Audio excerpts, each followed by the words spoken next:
It may have been a TV series, but the designated survivor for the State of the Union is a real thing. Here's a brief look at the history of that position.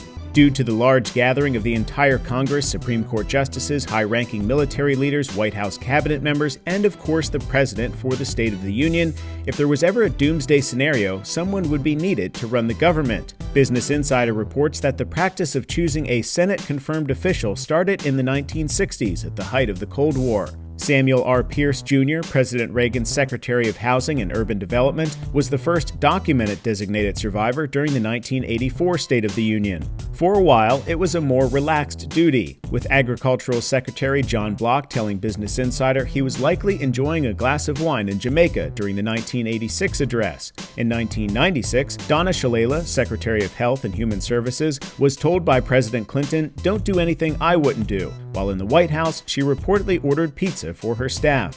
New York Governor Andrew Cuomo, then HUD Secretary for Clinton, stayed at home with his children in 1999. However, following the 9/11 terrorist attacks in 2001, the job became more serious. Like many during this period in 2006, Secretary of Veterans Affairs Jim Nicholson was helicoptered to an undisclosed location and given a security briefing.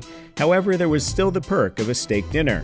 During President Obama's 2010 speech, there were actually two designated survivors, as Secretary of State Hillary Clinton was selected. However, because she was traveling abroad and her general location in London was known, HUD Secretary Sean Donovan was also selected and taken to an unknown location.